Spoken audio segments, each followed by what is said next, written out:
Ladies and gentlemen, please welcome the Chairman of the Joint Chiefs of Staff, General Dan Caine.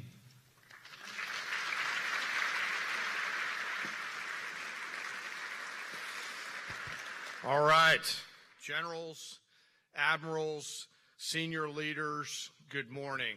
Wow, what a group here today. I will tell you that our enemies are terrified right now that we are all in the same room, and that is a true statement. Welcome, everyone, to Marine Corps Base Quantico and the first ever Key Leaders All Call. To the Commandant and all of the Marines that have made this event possible, thank you. This was no small feat to put this event together in short order, and I'm glad there's pull-up bars just outside. The SEALs in the corner out there are very happy about that. I regret to inform you there will not be a PT test after this event because I know you all would crush it.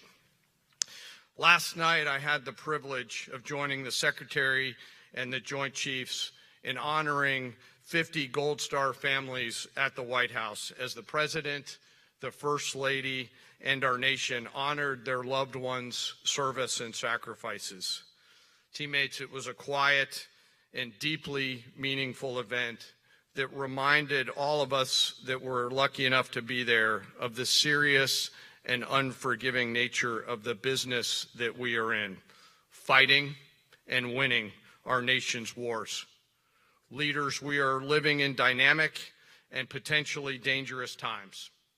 Global risk is on the rise. Our adversaries are no longer aligning, they are aligned.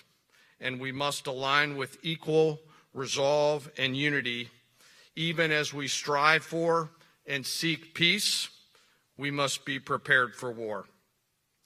Now, more than ever, it is vital that we hear from our civilian leaders, understand where they're taking the department and the joint force. And today we have the unprecedented opportunity and honor to hear directly from the Secretary of War and our Commander-in-Chief. Together, you and I and our civilian leaders have the honor of leading the finest military in the world. And we must seize every opportunity every day to prepare our joint force for the future. I am deeply humbled to serve with each and every one of you. And now it is my distinct honor to introduce our nation's Secretary of War, the Honorable Pete Hegseth.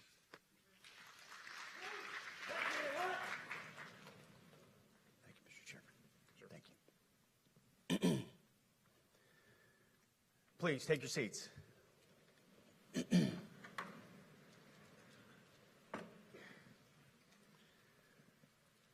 Well, Mr. Chairman, the Joint Chiefs, generals, admirals, commanders, officers, senior enlisted, NCOs, enlisted, and every member of our American military, good morning.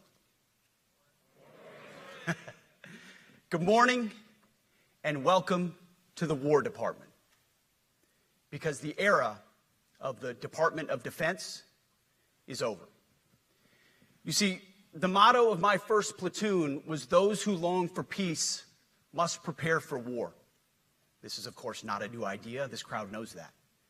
The origin dates to the 4th century Rome and has been repeated ever since, including by our first Commander-in-Chief, George Washington, the first leader of the War Department. It captures a simple yet profound truth. To ensure peace, we must prepare for war. From this moment forward, the only mission of the newly restored Department of War is this: warfighting, preparing for war and preparing to win, unrelenting and uncompromising in that pursuit. Not because we want war, no one here wants war, but it's because we love peace. We love peace for our fellow citizens. They deserve peace, and they rightfully expect us to deliver it. Our number one job, of course, is to be strong so that we can prevent war in the first place. The president talks about it all the time. It's called peace through strength. And as history teaches us, the only people who actually deserve peace are those who are willing to wage war to defend it. That's why pacifism is so naive and dangerous. It ignores human nature and it ignores human history. Either you protect your people and your sovereignty, or you will be subservient to something or someone. It's a truth as old as time. And since waging war is so costly in blood and treasure, we owe our republic a military that will win any war we choose or any war that is thrust upon us. Should our enemies choose foolishly to challenge us, they will be crushed by the violence, precision, and ferocity of the War Department. In other words, to our enemies, F-A-F-O. If necessary, our troops can translate that for you. Another way to put it is peace through strength, brought to you by the warrior ethos. And we are restoring both. As President Trump has said, and he's right, we have the strongest, most powerful, most lethal, and most prepared military on the planet. That is true, full stop. Nobody can touch us. It's not even close. This is true largely because of the historic investments that he made in his first term, and we will continue in this term. But it's also true because of the leaders in this room and the incredible troops that you all lead. But the world, and as the chairman mentioned, our enemies get a vote. You feel it, I feel it. This is a moment of urgency, mounting urgency. Enemies gather, threats grow. There is no time for games. We must be prepared. If we're going to prevent and avoid war, we must prepare now. We are the strength part of peace through strength. And either we're ready to win or we are not. You see, this urgent moment, of course, requires more troops, more munitions, more drones, more Patriots, more submarines, more B-21 bombers. It requires more innovation, more AI in everything and ahead of the curve. More cyber effects, more counter-UAS, more space, more speed. America is the strongest, but we need to get stronger and quickly. The time is now, and the cause is urgent. The moment requires restoring and refocusing our defense industrial base, our shipbuilding industry, and onshoring all critical components.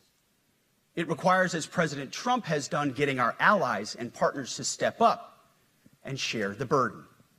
America cannot do everything. The free world requires allies with real hard power, real military leadership, and real military capabilities. The War Department is tackling and prioritizing all of these things. And I'll be giving a speech next month that'll showcase the speed, innovation, and generational acquisition reforms we are undertaking urgently. Likewise, the nature of the threats we face in our hemisphere and in deterring China is another speech for another day, coming soon. This speech today, as I drink my coffee, this speech today is about people. And it's about culture. The topic today is about the nature of ourselves. Because no plan, no program, no reform, no formation will ultimately succeed unless we have the right people and the right culture at the War Department. If I've learned one core lesson in my 8 months in this job, it's that personnel is policy. Personnel is policy. The best way to take care of troops is to give them good leaders committed to the warfighting culture of the department. Not perfect leaders, good leaders. Competent, qualified, professional, agile, aggressive, innovative, risk-taking, apolitical, faithful to their oath and to the Constitution. Eugene Sledge, in his World War II memoir, wrote, quote, "War is brutish, inglorious, and a terrible waste.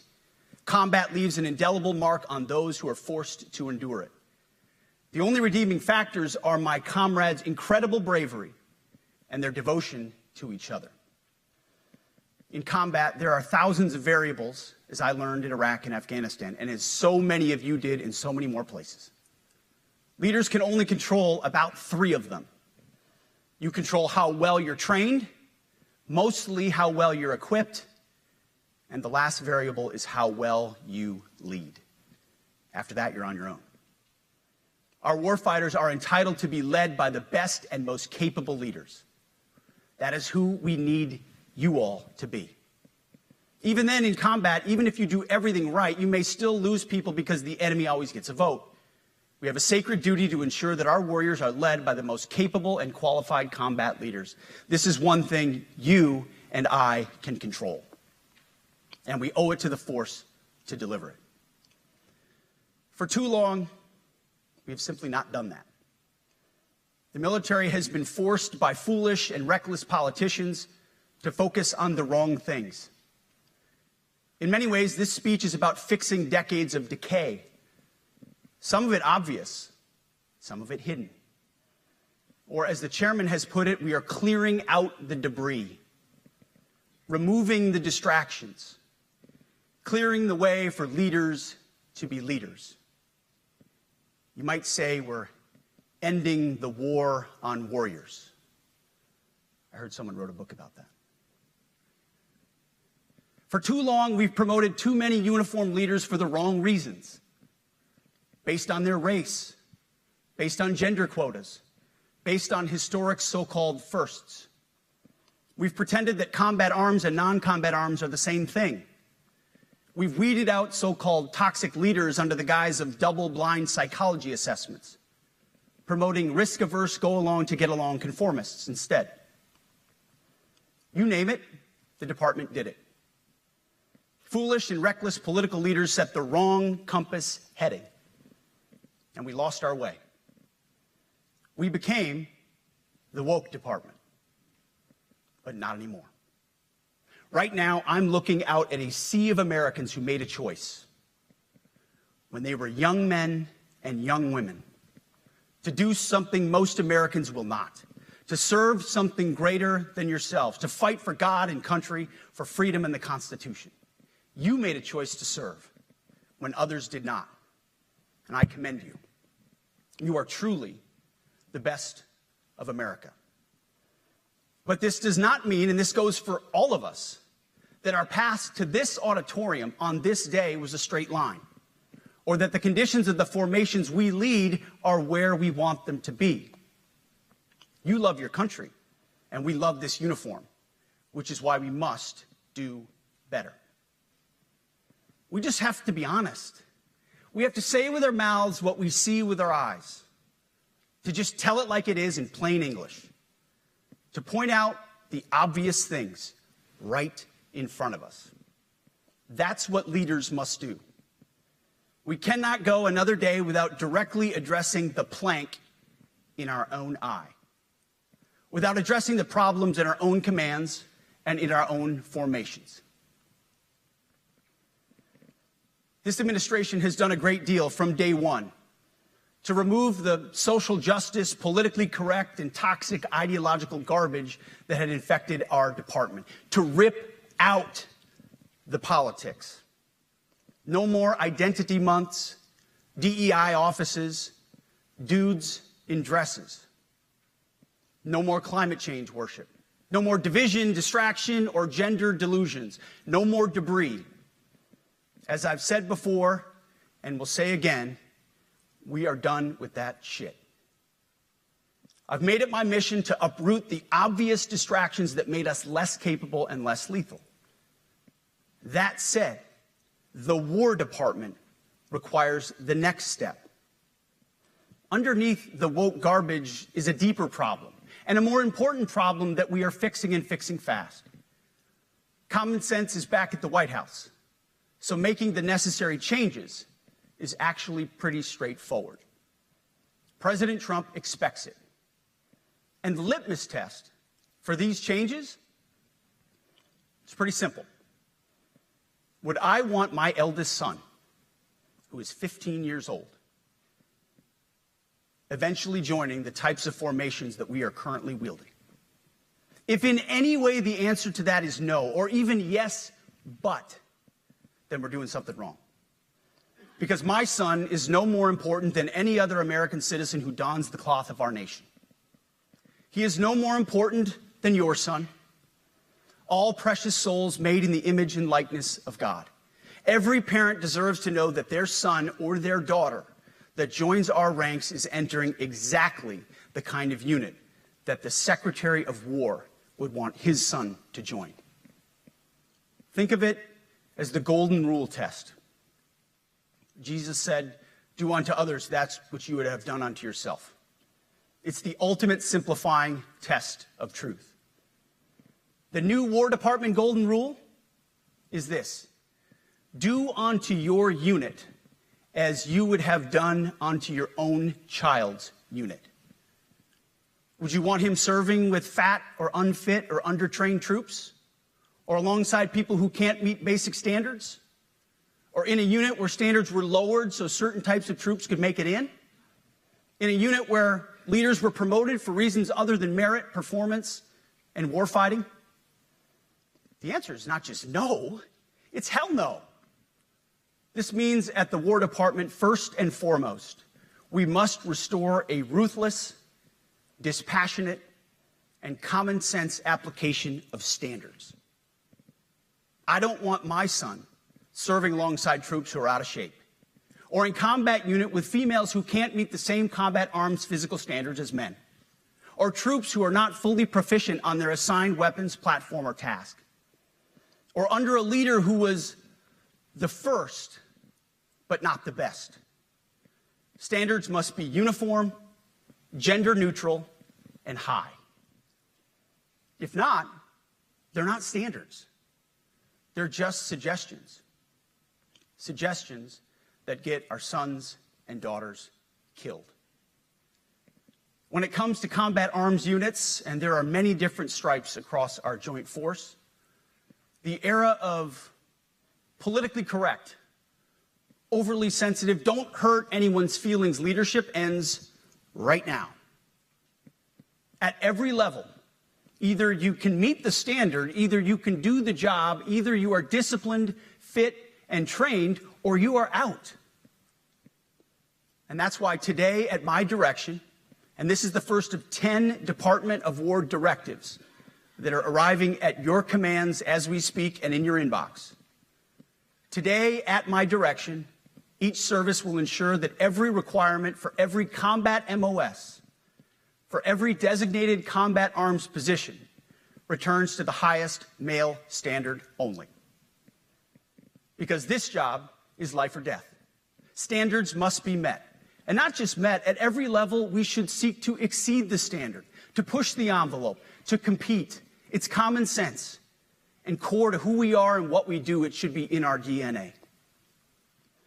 Today, at my direction, we are also adding a combat field test for combat arms units that must be executable in any environment at any time and with combat equipment. These tests, they'll look familiar. They'll resemble the Army Expert Physical Fitness Assessment or the Marine Corps Combat Fitness Test.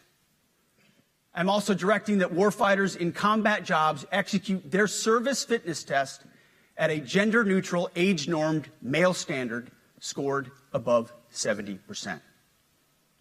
It all starts with physical fitness and appearance. If the Secretary of War can do regular, hard PT, so can every member of our joint force.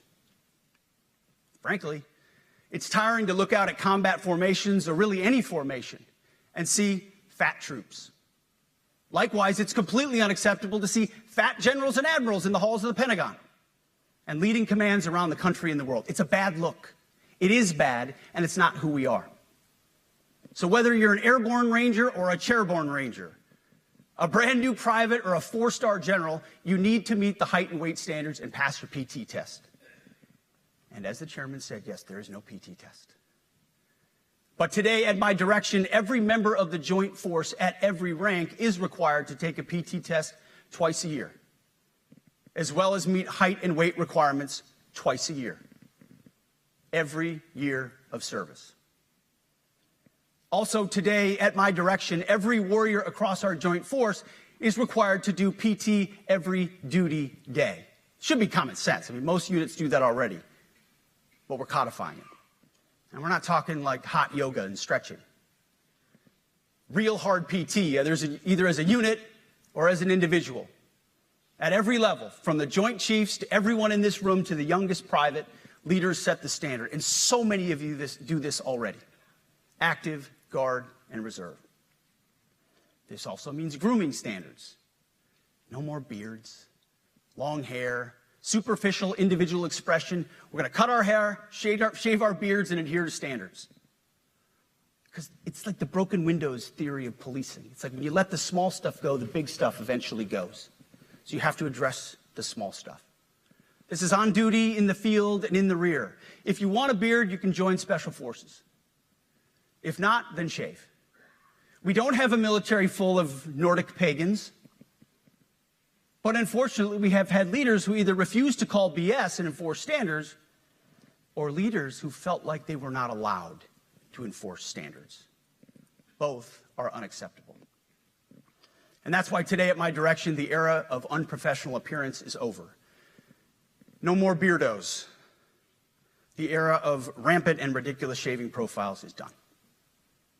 Simply put, if you do not meet the male-level physical standards for combat positions, cannot pass a PT test, or don't want to shave and look professional, it's time for a new position or a new profession. I sincerely appreciate the proactive efforts the secretaries have already taken in some of those areas, service secretaries. And these directives are intended to simply accelerate those efforts. On the topic of standards, allow me a few words to talk about toxic leaders. Upholding and demanding high standards is not toxic. Enforcing high standards, not toxic leadership. Leading warfighters toward the goals of high, gender-neutral, and uncompromising standards in order to forge a cohesive, formidable, and lethal Department of War is not toxic. It is our duty, consistent with our constitutional oath. Real toxic leadership is endangering subordinates with low standards. Real toxic leadership is promoting people based on immutable characteristics or quotas instead of based on merit.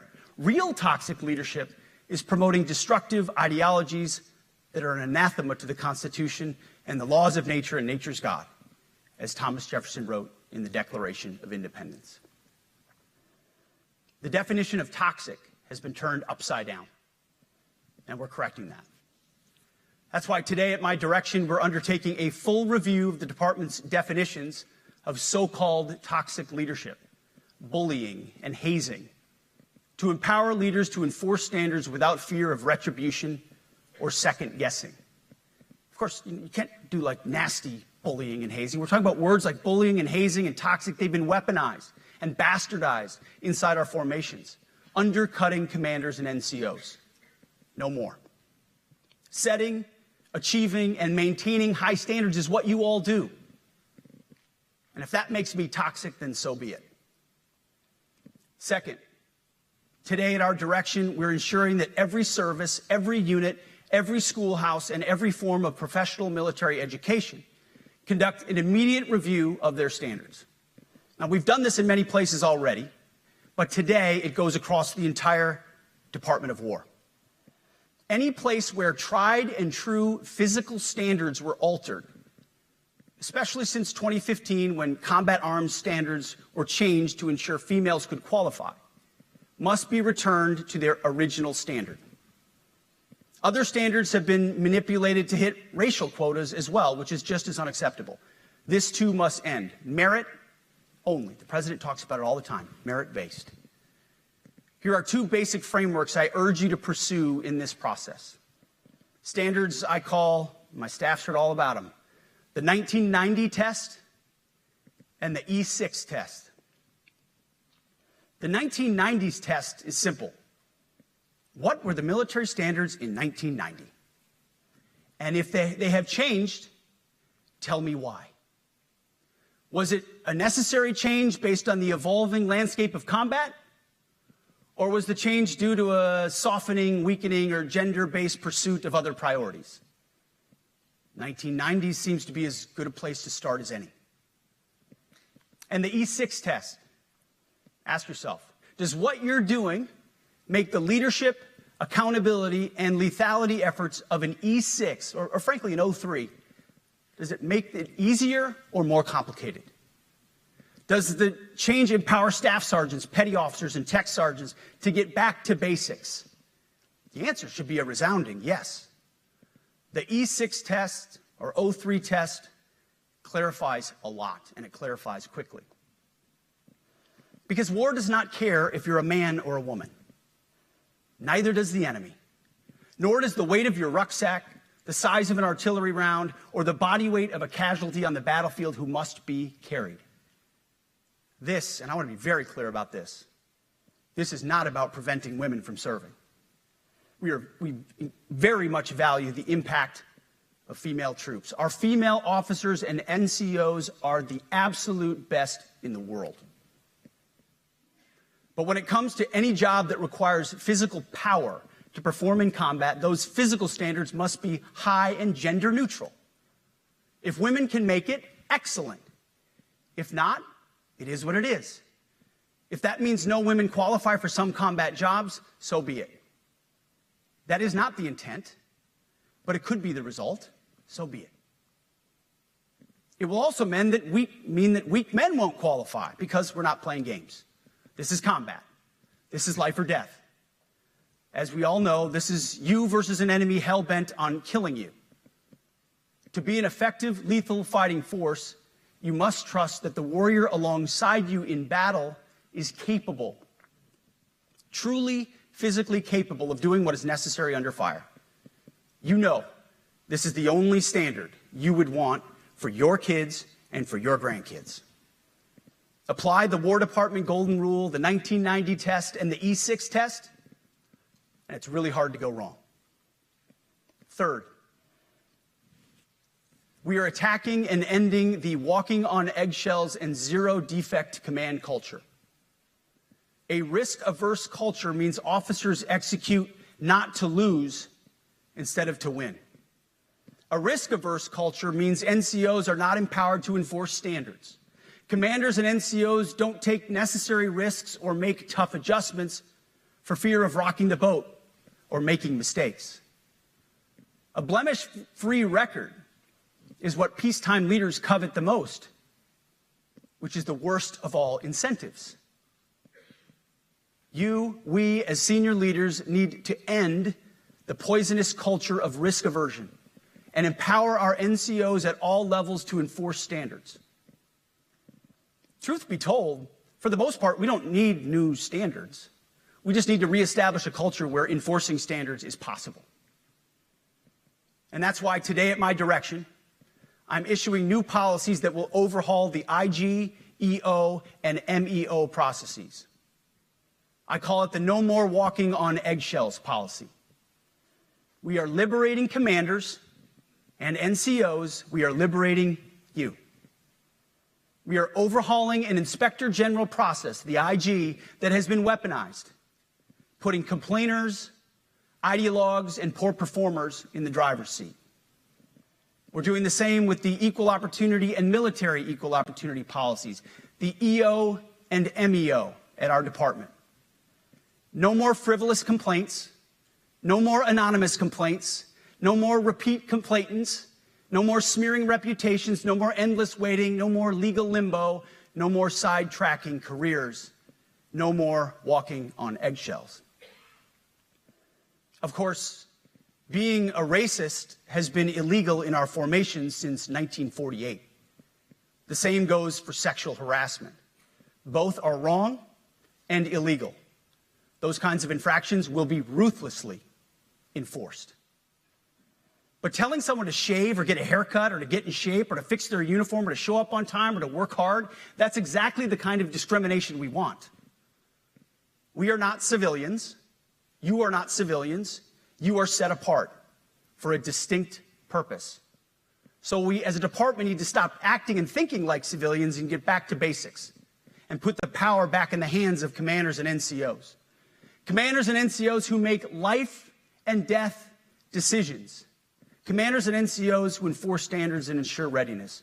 Commanders and NCOs who in this War Department have to look in the mirror and they have to pass the golden rule test.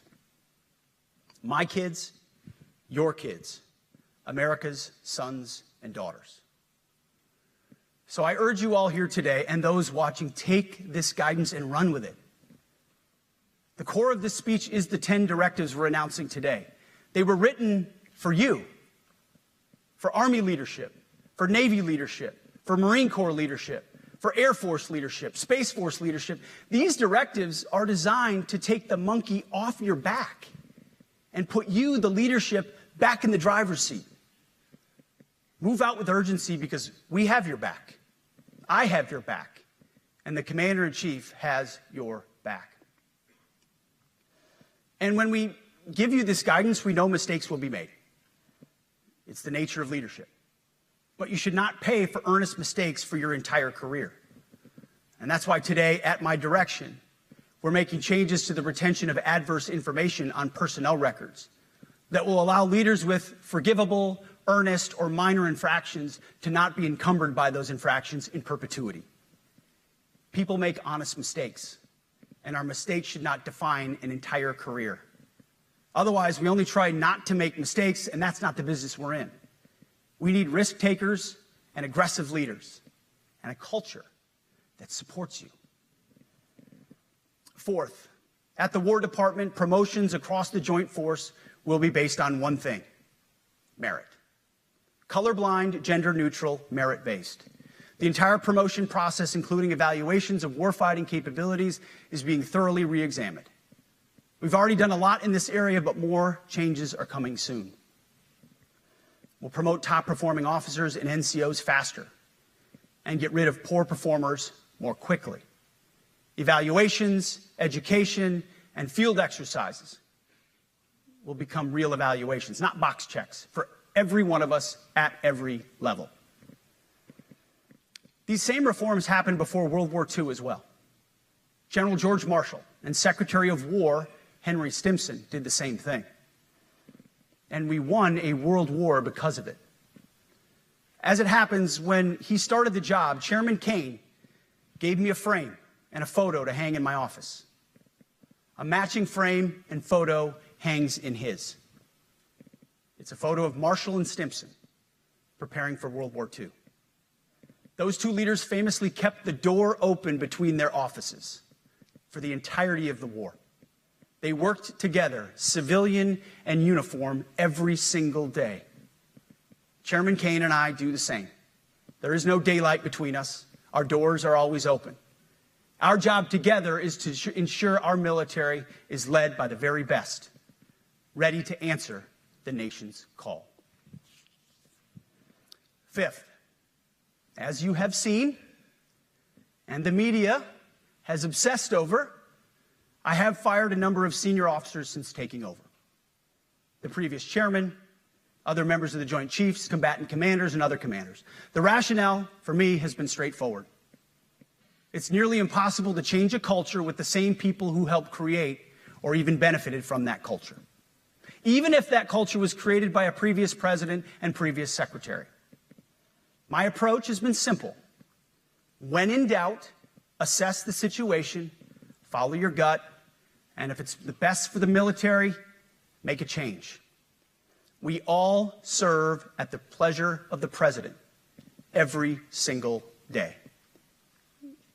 But in many ways, it's not their fault. It's not your fault.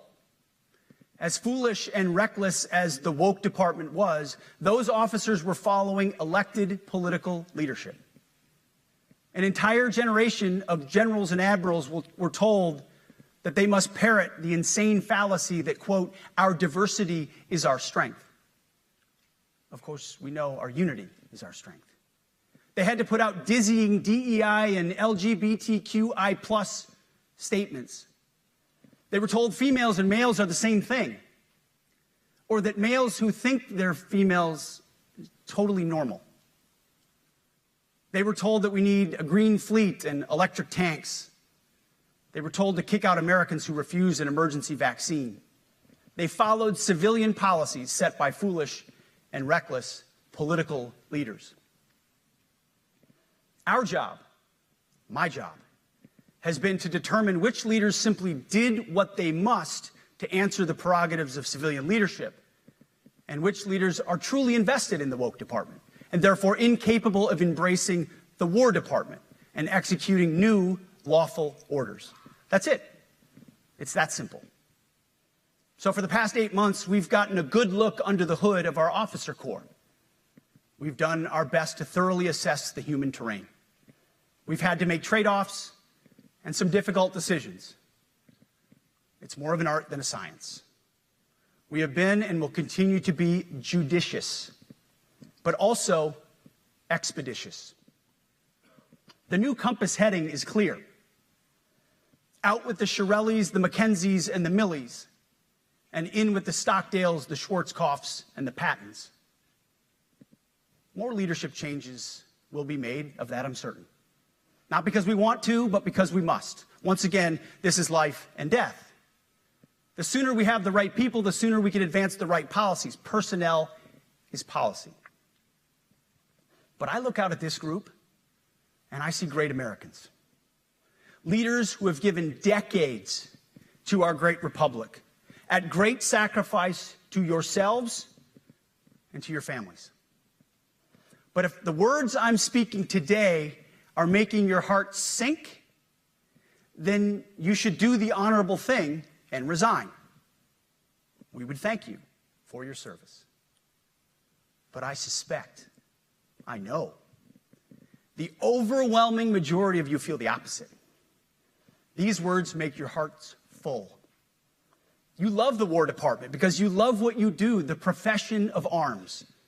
You are hereby liberated to be an apolitical, hard-charging, no-nonsense, constitutional leader that you joined the military to be. We need you locked in on the M, not the D, the E, or the I, not the DEI or the DIE of dime. By that I mean the M, military, of the instruments of national power. We have entire departments across the government dedicated to diplomatic, informational, and economic lines of effort. We do the M. Nobody else does. And our GOFOs need to master it in every domain and every scenario. No more distractions, no more political ideologies, no more debris. Now, of course, we're going to disagree at times. We would not be Americans if we didn't. Being a leader in a large organization like ours means having frank conversations and differences of opinion. You will win some arguments, and you will lose some arguments. But when civilian leaders issue lawful orders, we execute. We are professionals in the profession of arms. Our entire constitutional system is predicated upon this understanding. Now, it seems like a small thing, but it's not. This includes as well the behavior of our troops online. To that end, I want to thank and recognize the services for their new proactive social media policies. Use them. Anonymous, online, or keyboard complaining is not worthy of a warrior. It's cowardice masquerading as conscience. Anonymous, unit-level social media pages that trash commanders, demoralize troops, and undermine unit cohesion must not be tolerated. Again, O3s, E6s. Sixth, we must train and we must maintain. Any moment that we are not training on our mission or maintaining our equipment is a moment we are less prepared for preventing or winning the next war. That is why today, at my direction, we are drastically reducing the ridiculous amount of mandatory training that individuals and units must execute. We've already ended the most egregious. Now we're giving you back real time. Less PowerPoint briefings and fewer online courses, more time in the motor pool, and more time on the range. Our job is to make sure you have the money, equipment, weapons, and parts to train and maintain, and then you take it from there.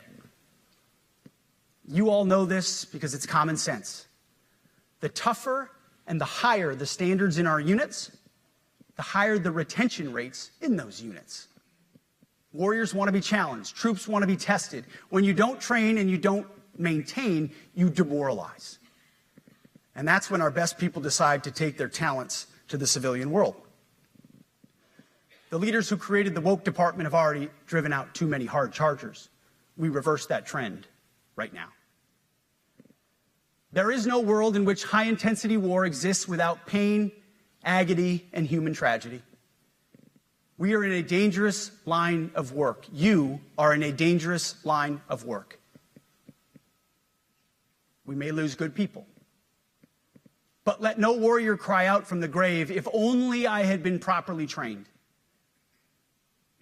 We will not lose warfighters because we fail to train or equip them or resource them. Shame on us if we do. Train like your warriors' lives depend on it, because they do. To that point, basic training is being restored to what it should be: scary, tough, and disciplined. We're empowering drill sergeants to instill healthy fear in new recruits, ensuring that future warfighters are forged. Yes, they can shark attack, they can toss bunks, they can swear, and yes, they can put their hands on recruits. This does not mean they can be reckless or violate the law, but they can use tried and true methods to motivate new recruits, to make them the warriors they need to be. Back to basics at basic as well. Of course, and you know this, basic training is not where mission readiness should end. The nature of the evolving threat environment demands that everyone in every job must be ready to join the fight if needed. A core credo of the Marine Corps is every Marine a rifleman.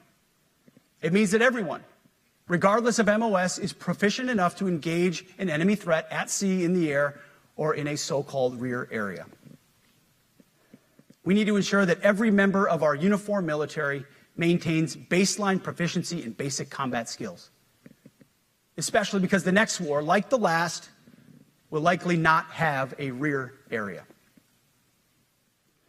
Finally, as President Trump rightly pointed out when he changed the department name, the United States has not won a major theater war since the name was changed to the Department of Defense in 1947.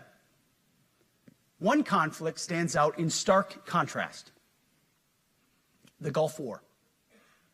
Why? Well, there's a number of reasons, but it was a limited mission with overwhelming force and a clear end state. But why did we execute and win the Gulf War the way we did in 1991? There's two overwhelming reasons. One was President Ronald Reagan's military buildup gave an overwhelming advantage. And two, military and Pentagon leadership had previous formative battlefield experiences. The men who led this department during the Gulf War were mostly combat veterans of the Vietnam War. They said never again to mission creep or nebulous end states. The same holds true today.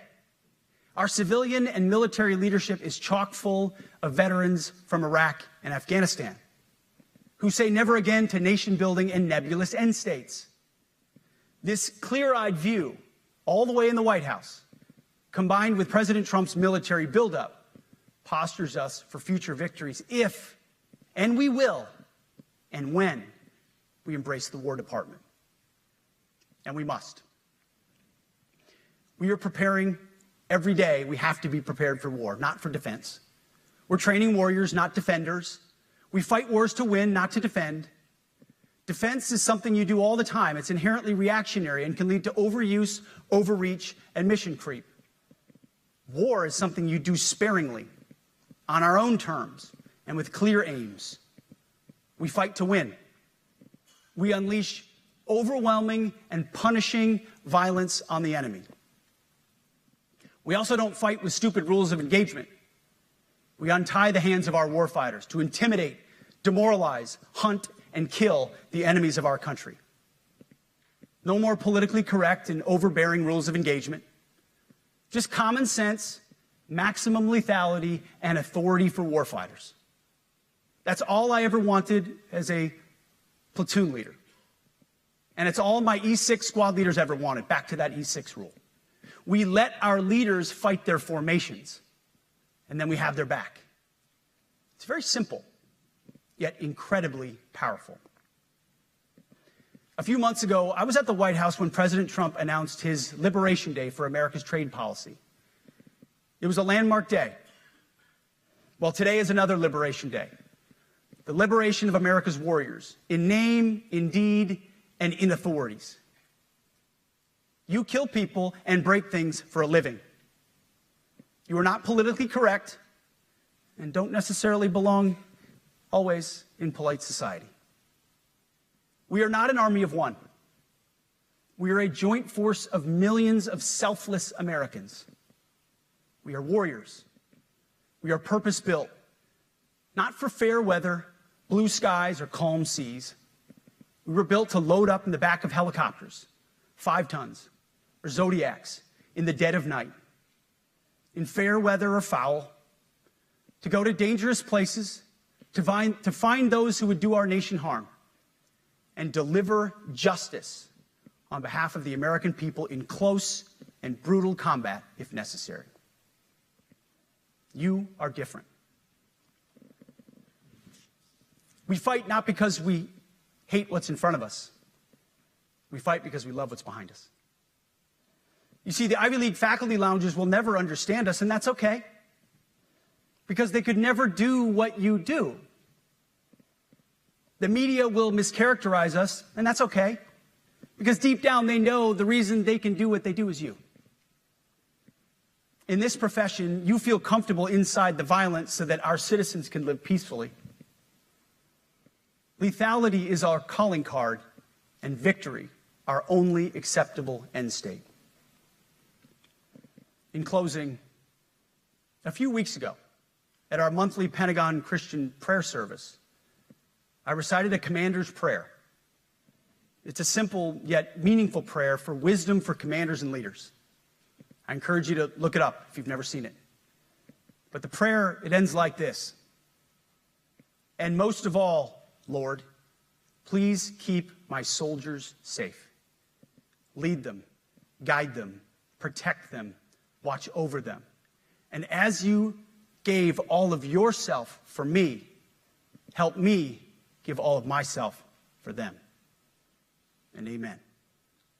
I have prayed this prayer many times since I've had the privilege of being your secretary. And I will continue to pray this prayer for each of you as you command and lead our nation's finest. Go forth and do good things, hard things. President Trump has your back, and so do I. And you'll hear from him shortly. Move out and draw fire, because we are the War Department. Godspeed. Room, attention.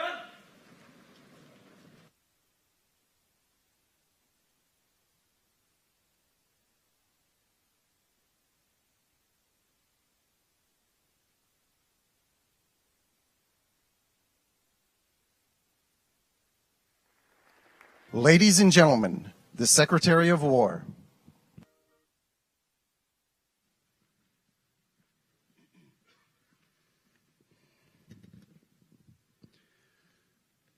Well, you've heard from me, so now it's the main event, our Commander-in-Chief. I have the privilege every single day of watching him put America first, of ensuring that our warfighters have everything they need. His compass is clear. He's easy to follow because you know he has our back. I was thinking backstage, the man who was the Commander-in-Chief when the War Department was created was George Washington. The man who was president when the War Department was reestablished is President Trump.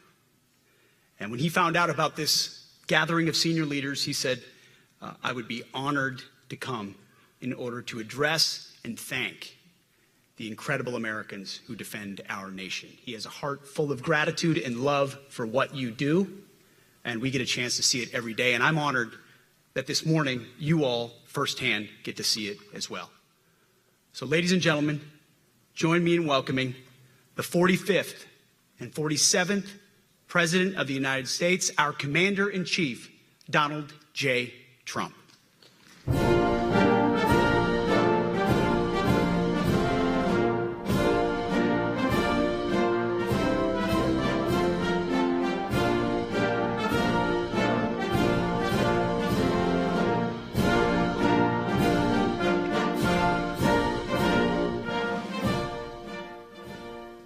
Thank you very much, Pete. Great job you're doing, too. Fantastic job. I've never walked into a room so silent before. This is very... Oh, don't laugh. Don't laugh. You're not allowed to do that. You know what? Just have a good time. And if you want to applaud, you applaud. And if you want to do anything you want, you can do anything you want. And if you don't like what I'm saying, you can leave the room. Of course, there goes your rank. There goes your future. But you just feel nice and loose, okay? Because we're all on the same team.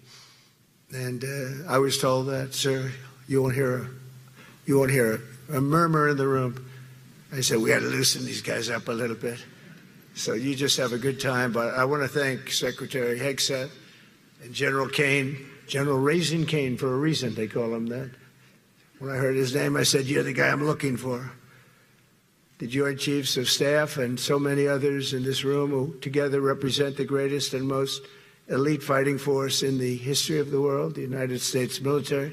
We're very proud of our military. I rebuilt the military during my first term. It's one of the greatest achievements. We had the greatest economy in history, and I built the military. Those are the two things I say more than anything else. And I also kept us safe at the borders. We had very good borders. We didn't have people coming in from jails and prisons and everything like took place over the last 4 years. I'll never forget what happened to this country over the last 4 years with the incompetence. There could be no higher honor than to serve as your commander-in-chief. It is a great honor. I look at you, you're just incredible people. Central casting, I might add. To each and every one of you, I thank you for your unwavering devotion to the armed forces and to the country that we've all sworn a sacred oath to defend. We all have that oath, every one of us. I'm thrilled to be here this morning to address the senior leadership of what is once again known around the world as the Department of War. I know Pete spoke about it. He gave a great speech, I thought. Great speech. I don't want him to get so good. I hate that. You know? No, I hate it. I almost fired him. I said, you can't. I don't want to go on after that. No, he gave a great speech, but he talked about Department of War. We were sitting there. I said, didn't it used to be called the Department of War? And he goes, yes, sir. They changed it like in the early 50s. So we won the First World War. We won the Second World War. We won everything in between and everything before that. We only won. And then we went, in a way, woke. That was probably the first sign of wokeness. And we changed it to defense instead of war. And I said, what do you think? How do you think if we changed it back? Would that be a nice idea? And Pete loved it immediately. Some people thought about it. You know, they gave it a little thought. But in the end, we did it. And I have to be honest, it's so popular. I thought it would be met with fury on the left. But they're sort of giving up, I must be honest with you. They've had it. They've had it with Trump. They've been after me for so many years now. Here we are. Here we are. Come to the White House anytime you'd like. No, they've given up. They're bad, a lot of bad people. But all over, it's been so popular. It's been very popular. I really thought that we were going to have to sort of fight it through. There's been no fight. There's been no fight. Like what I called the Gulf of America, the Gulf of America, because to me it was always the Gulf of America. I could never understand. We have 92% of the frontage. And for years, actually 350 years, they were there before us. It was called the Gulf of Mexico. I just had this idea. I'm looking at a map. I'm saying, we have most of the frontage. Why is it Gulf of Mexico? Why isn't it the Gulf of America? And I made the change, and it went smoothly. I mean, we had a couple of fake news outlets that refused to make the change. And then one of them, AP, took us to court, and we won. And the judge, who was a somewhat liberal judge, said, the name is the Gulf of America, because AP refused to call it the Gulf of America. They wrote, they're not a good outfit, by the way. They call it the Gulf of Mexico. I said, no, the Gulf of America is the name. And the judge actually said that, in fact, you can't even go into the room because what you're doing is not appropriate. The name is the Gulf of America. Google Maps changed the name. Everybody did, but AP wouldn't. And then we won in court. How about that? Isn't that so cool? The Secretary Hegseth beautifully described the name change reflects far more than the shift in branding. It's really a historic reassertion of our purpose and our identity and our pride. That's when we go with the word war. And, we want war because we want to have no wars, but you have to be there, and, sometimes you have to do it. I have settled so many wars since we're here. We're here almost 9 months, and I've settled 7, and yesterday we might have settled the biggest of them all, although I don't know. Pakistan, India was very big. Both nuclear powers, I settled that. But yesterday could be the settlement in the Middle East. That hasn't happened for 3,000 years. I said, how long have you been fighting? 3,000 years, sir. That's a long time. But we got it, I think, settled. We'll see. Hamas has to agree. And if they don't, it's going to be very tough on them. But it is what it is. But all of the Arab nations, Muslim nations have agreed. Israel has agreed. It's an amazing thing. It just came together. War is very strange. You never know what's going to happen with war. The easiest one of them all is Putin. I said, number one, it's a war that would have never happened if I were president, if the election weren't rigged. And if I were president, that war would have never happened. Not even a little chance. And it didn't happen for 4 years. But I knew Putin very well, and I thought that would be easy because I know him so well. Well, that one turned out to be the hardest of them all. We had some that were not settlable, and they all got settled. So if this works out, that we did yesterday with the Middle East, then that's more than a war. That's lots of wars. That's all combined. That's a lot of wars. Many of you were over there in many different capacities in many different countries. That's a big part of the earth. But if that works out, it would be 8+. I could give myself 2 or 3 for that one. And then we just have the one to settle, and we have to settle it up with President Putin. And Zelensky got to get them together and get it done. But the only way we can do that is through strength. I mean, if we were weak, they wouldn't even take my phone call. But we have extreme strength. We had the horror show in Afghanistan, which is really the reason I think that Putin went in. He saw that horror show by Biden and his team of incompetent people. And that showed, I think it gave him a path in. I wasn't there any longer. I watched that, and it was so horrible. I think it was the most embarrassing day in the history of our country. And now we're back. And that's it. We're not going to have any of that crap happen, I can tell you.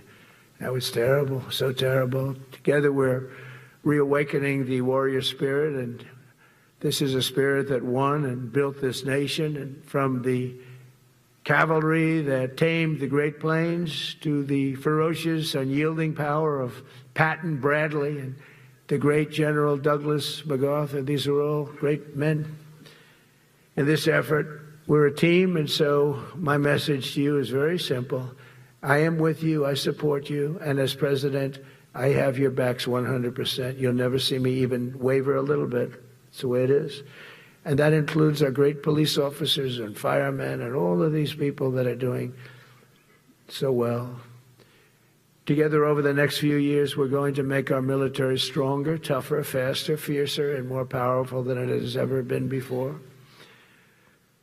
I rebuilt our nuclear, as you probably know, but we'll upgrade that also and just hope we never have to use it. We have to hope we never have to use it, because the power of that is so incredible. I see things. I don't think they'd show it to you. I really wouldn't want them to show it to you. But when you see the result of what's left, you never want to use that. Never, never, ever. We were a little bit threatened by Russia recently, and I sent a submarine, nuclear submarine, the most lethal weapon ever made. Number one, you can't detect it. There's no way. We're 25 years ahead of Russia and China in submarines. Russia's actually second in submarines. China's third, but they're coming up. They're coming up. They're way lower in nuclear too, but in 5 years they'll be equal. They're coming up. And you don't have to be that good with nuclear. You could have 1/20th what you have now and still do the damage that would be, that'd be so horrendous. But I announced that, based on his mention of nuclear, and it was really a stupid person that works for him mentioned the word nuclear, I moved a submarine or two, I won't say about the two, over to the coast of Russia, just to be careful, because we can't let people throw around that word. I call it the N-word. There are two N-words, and you can't use either of them. You can't use either of them. And frankly, if it does get to use, we have more than anybody else. We have better, we have newer, but it's something we don't ever want to even have to think about. But when somebody mentions it, that submarine started immediately thereafter. And it's just lurking, but I'm sure we're not going to have to use it. But it's an amazing, it's undetectable, totally. Ours is, theirs isn't. Theirs are totally detectable. We can detect them easily. We go right to the spot. But we have genius apparatus that doesn't allow detection. It doesn't allow detection at all by anybody above water or below water. It's incredible. We're way ahead of everybody in that and other things. As a result of the exciting renewal of the spirit of our armed forces, and that's what it is. It's really reaching that spirit, unprecedented heights. Over the past 8 months, new enlistments, I'm so proud of this, have surged to record highs, the highest we've ever had. And we used to have recruiting shortages. If you remember, about a year and a half ago, I was at the beginning stage of a campaign, and things came out that you couldn't get people to join the armed forces. And by the way, the police also, fire department. I always put the fire department in because they're great. They're great. And I got 95% of their vote, too. That helps. When you get 95% of their vote, you always have to mention them. But they're great. And they're brave in our inner cities, which we're going to be talking about, because it's a big part of war now. It's a big part of war. But the firemen go up in ladders, and you have people shooting at them while they're up in ladders. I don't even know if anybody heard that. And I said, don't talk about it much, but I think you have to. Our firemen are incredible. They're up in one of these ladders that goes way up to the sky, rescuing people, and you have animals shooting at them, shooting bullets at firemen that are way up in death territory. You fall off that ladder, it's over. It's over. They don't even have to inspect you when you hit the ground. And you have people shooting bullets at them in some of these inner cities. We're not going to let that happen. So I always mention the firemen because that's actually a big problem we have. They are unbelievable. Like you, they're unbelievable people. For the first time on record in 2025, the Navy, Air Force, and Space Force all met or surpassed their recruiting goals 3 months early. That never happened before. And the Army did even better. Congratulations, Army. They met everything. And these were the highest standards because we're making it larger. So these were much higher standards than you had 4 years ago, 3 years ago, during the sleepy Joe Biden era. And the Army did it 4 months early. And you remember, a year and a half ago, they said the big stories that we're way behind with the Army, Air Force, the Navy, the Marines. We're way behind, Coast Guard, and even Space Force. I love Space Force because that was my creation. You know, when you create something, I love it. And the people we put in there were good. I got that right. We put in great people initially, and we've really dominated. We really dominate in that sphere now. We're way behind China and Russia, and now we dominate. Space Force turned out to be a very important thing. I said from the beginning, you know, when Biden came into office, he wanted to terminate it. He said, and this thing called Space Force, so we could get rid of that. And he got hammered by the people in this room for even suggesting it, because it's very important, one of the most important. And as time goes by, it'll get more and more important. But we're now at 106% of our recruiting targets for the year, and that's the best in far more than a generation. And for the Marines, morale is so strong that the Marine Corps will meet its 2026 retention targets before the end of October, which never happens. And that's the earliest it's ever happened in the history of our country. And it makes you feel good, you know. I felt guilty. I'd go make a speech in front of never people like you. You are the leaders. But people, soldiers. And I felt embarrassed because there'd be stories about, we couldn't fill up our Army, Navy, Air Force. We couldn't fill them up. And it was headlines. It was during Biden's 4 years, the auto pen. I call him the auto pen. It's, how would you like to have your thing signed by an auto pen? When I have a general and I have to sign for a general because we have beautiful paper, the gorgeous paper, I said throw a little more gold on it. They deserve it. I want the A paper, not the D paper. We used to sign a piece of garbage. I said, this man's going to be a general, right? Yeah. I don't want to use this. I want to use the big, beautiful, firm paper. I want to use the real gold writing when you talk about the position, and they're beautiful. And, but how would you like to have that where some kid sitting in the back office is having it signed with an auto pen? I thought about it, and I thought about you people first, admirals, generals. I said, somebody works his whole life. He gets into maybe the academies or wherever, but however you got there, and you go through years of work, and now you become an admiral or a general or whatever. And when you do, the President of the United States signs your commission, as you know, and that commission is beautifully displayed. And I sign it. Actually, I love my signature. I really do. Everyone loves my signature.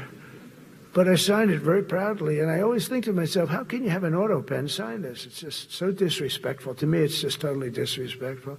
And it turned out that almost everything he did was signed by auto pen, except for when he gave his son, Hunter, pardon. He signed that one. And that's actually the worst signature I've ever seen. That was the bad. The auto pen looks much better. But as leaders, our commitment to every patriot who put on the uniform is to ensure that American military remains the most lethal and dominant on the planet, not merely for a few years, but for the decades and generations to come, for centuries. We must be so strong that no nation will dare challenge us, so powerful that no enemy will dare threaten us, and so capable that no adversary can even think about beating us. And we've had it recently. I had India and Pakistan were going at it, and I called them both. And in this case, I used trade. I'm not going to trade with you. You start two nuclear nations, big nuclear. And no, you cannot do that. I said, yes, I can. You go into this freaking war that I'm hearing about. Actually, they just shot down 7 planes. 7 planes, it was starting. There's a lot of bad blood. And I said, you do this, there's not going to be any trade. And I stopped the war. It was raging for 4 days, but that was just the beginning. And we stopped it. It was a great thing. And the Prime Minister of Pakistan was here, along with the Field Marshal, who's a very important guy in Pakistan, and he was here 3 days ago. And I didn't even realize it as beautiful as he said it, but he said that to a group of people that were with us, 2 generals, but a group, he said, this man saved millions of lives because he saved the war from going on, and that war was going to get very bad, very, very bad. President Trump saved millions and millions of lives. That was a bad war. And I was very honored. I loved the way he said it. Susie Wiles was there. She said that was the most beautiful thing. But we saved a lot of them. Saved a lot of them. Even in Africa, we saved the Congo with Rwanda. They've been fighting for 31 years, 10 million people dead. I got that one done. And very proud of it. So if this works out, we'll have 8 in 8 months. That's pretty good. Nobody's ever done that. Will you get the Nobel Prize? Absolutely not. They'll give it to some guy that didn't do a damn thing. They'll give it to a guy that wrote a book about the mind of Donald Trump and what it took to solve the wars. And he'll get the Nobel Prize will go to a writer. No, but well, let's see what happens. But it's be a big insult to our country. I will tell you that. I don't want it. I want the country to get it. It should get it because there's never been anything like it. Think of it. So if this happens, I think it will. I don't say that lightly because I know more about deals than anybody. This is what my whole life was based on. And they can change, and this can certainly change. But we have just about everybody. We have one signature that we need, and that signature will pay in hell if they don't sign. I hope they sign for their own good and we create something really great. But to have done 8 of them is just like such an honor. And then we have Putin and Zelensky. The easiest one of them all. I said, that one I'll get done. I thought that was going to be first. The others were much harder, some of them. Azerbaijan this was going on for 36 years. They said, it's not solvable, so don't do it. I said, I will do it. I will do it. And I got on the phone with the 2 countries. They were great. They were great. I knew immediately. I knew as soon as I started talking to them, we're going to solve that war. We did. Now they're so happy. Now they're friends. One said he's been president for 32 years, 22 years. He said, for 22 years, I did nothing but kill his people. They were in the room together at the Oval Office. And they started off spread like this. I have the beautiful Resolute desk. And one was here, and one was here. You couldn't get further away. That's the furthest I've ever seen 2 people in front of me. And as the hour went by, they got closer, closer, closer. And at the end of the hour, we had it done. And they hugged and hugged and hugged. And I said, that's so nice, and you're going to remain friends. And I spoke to them, one of them the other day. He said, no, he's now my friend. But for 22 years, he's been the head of Azerbaijan for 22 years. And the other guy, great guy too, 7. And that war, that was a war that was not solvable. He said for 7 years. The other one said for 22 years. All I did was kill his people. That's all I've done. I said, well, we're going to put a stop to that. So we solved that. So it's a great thing. It's a great feeling. You're saving Kosovo and Serbia. You're saving so many lives doing this if you can do it. But our people deserve nothing less than the very best, and we're never going to let them down. And if we can solve wars instead of you having to fight wars, wouldn't that be wonderful, right? Wouldn't that be wonderful? That's why one of the first executive orders I signed upon taking office was to restore the principle of merit. That's the most important word, other than the word tariff. I love tariffs. Most beautiful word. But I'm not allowed to say that anymore. I said tariff is my favorite word. I love the word tariff. We're becoming rich as hell. We have a big case in front of the Supreme Court, but I can't imagine. Because this is what other nations have done to us. And we have, great legal grounds. But you still have a case. It would be very bad if something happened. But I said, my favorite word in the English dictionary is the word tariff. And people thought that was strange. And the fake news came over and they really hit me hard on it. They said, what about love? What about religion? What about God? What about wife, family? I got killed when I said tariff is my favorite word. So I changed it. It's now my 5th favorite word. And I'm okay with that. I'm okay with that. But they hit me hard. But it is. I mean, when you look at, we've taken in trillions of dollars. We're rich again. And there'll never be, when we finish this out, there'll never be any wealth like what we have. Other countries were taking advantage of us for years and years. You know that better than anybody. And now we're treating them fairly. But the money coming in is, we've never seen anything like it. The other day they had $31 billion that they found, $31 billion. So we found $31 billion and we're not sure from where it came. A gentleman came in, a financial guy. I said, well, what does that mean? He said, we don't know where it came. I said, check the tariff shelf. No, sir, the tariffs haven't started in that sector yet. I said, yes, they have. They started 7 weeks ago. Check it. Comes back 20 minutes later. Sir, you're right. It came from tariffs. $31 billion. That's enough to buy a lot of battleships, Admiral, to use an old term. I think we should maybe start thinking about battleships, by the way. We have a Secretary of the Navy. He came to me because I look at the Iowa out in California, and I look at different ships and the old pictures. I used to watch Victory at Sea. I love Victory at Sea. Look at these admirals. It's got to be your all-time in black and white. And I look at those ships. They came with the destroyers alongside of them, and man, nothing was going to stop. They were 20 deep, and they were in a straight line, and there was nothing going to stop them. And we actually talk about, Those ships, some people would say, no, that's old technology. I don't know. I don't think it's old technology when you look at those guns, but it's something we're actually considering, the concept of battleship. Nice 6-inch side, solid steel, not aluminum that melts if it looks at a missile coming at it. Starts melting as the missile's about 2 miles away. Now, those ships, they don't make them that way anymore, but you look at it, and your secretary likes it, and I'm sort of open to it. And bullets are a lot less expensive than missiles. A lot of reasons. I should take a vote, but I'm afraid to take that vote because I may get voted out on that one. But I tell you, it's something we're seriously considering. There were powers. There were big powers. They were just about as mean and scary as you could be.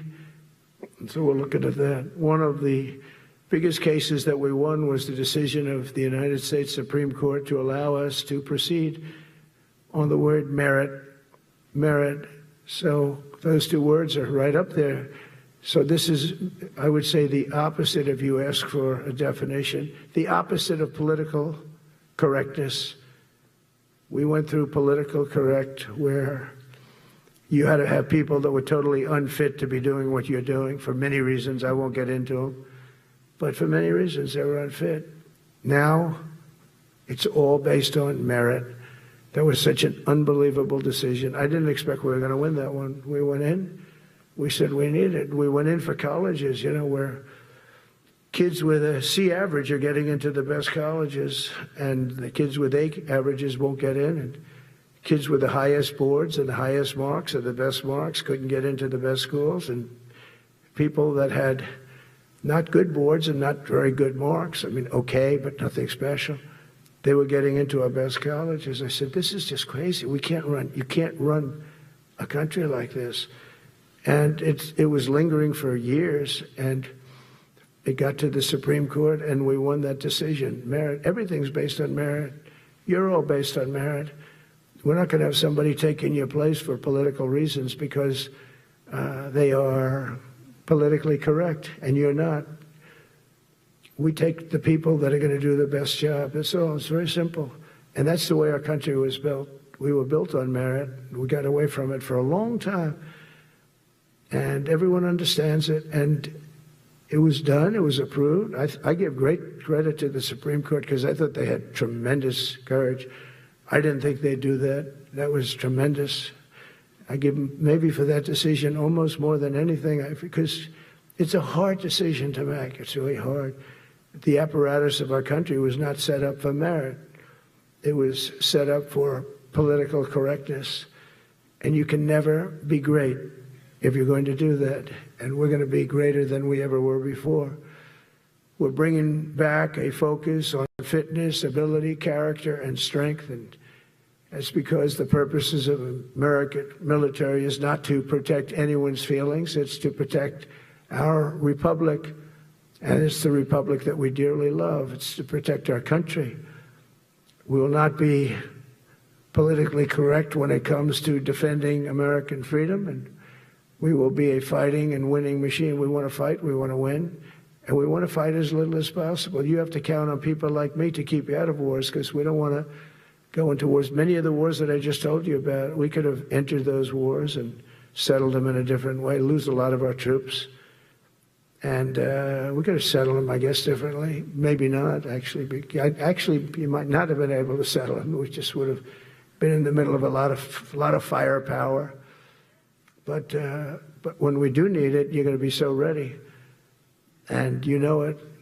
But very importantly, with that goal in mind, I've committed to spending over $1 trillion on our military in 2026, and that's the most in the history of our country. $1 trillion. That's a lot of money. I hope you like that. Ma'ams and sirs, I hope you like it. That's a hell of a lot of money. We have the best of everything. Every branch is seeing major investments, and as I announced in the Oval Office in March, we are rapidly moving forward with the first ever 6th generation fighter jet. I didn't name it. I did not name it. Boeing came in and they said, sir, this is our submittal. It's the greatest fighting jet ever done. And, you know, they're testing all these planes. All the companies are testing, and this one tested like through the roof. And they said, we'd like to name it the F-47. I said, all right, let me think about it. Then after thinking for about 2 seconds, I said, okay. You know what that means, 47, I'm 47. So I'm 45, 46, and 47, you know, if you think about it. I just don't want the credit for 46. I don't want to have their open borders and people coming in from all over the world, including jails and mental institutes. I don't want that on my record, but I like having it.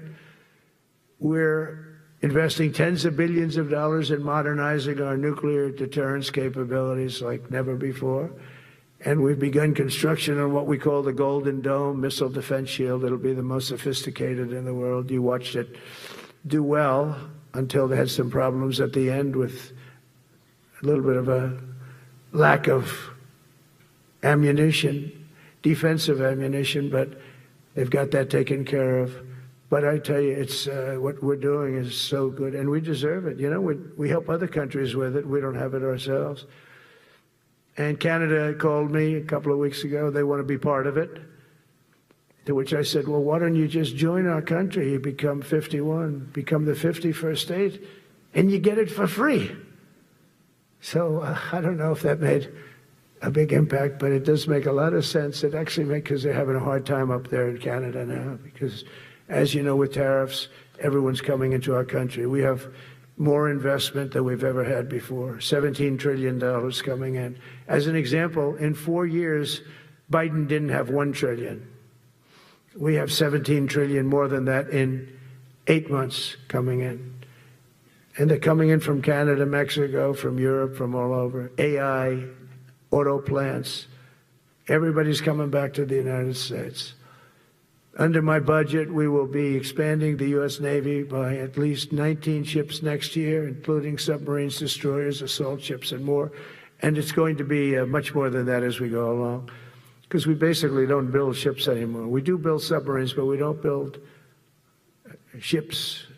Do you know in the Second World War, they were freighters and different types, but we were doing a ship a day, and now we don't do ships.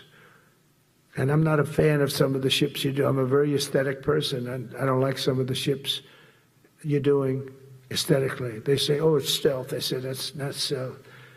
An ugly ship is not necessary in order to say you're stealth.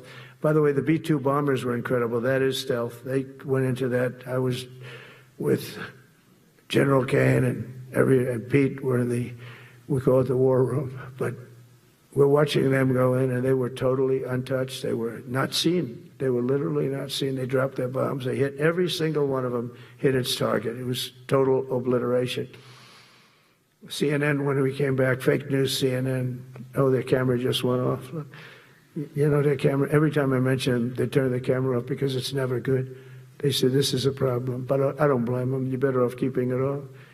But they have some scammer reporter who started saying, without any knowledge, that he may not have hit the targets as well as they thought.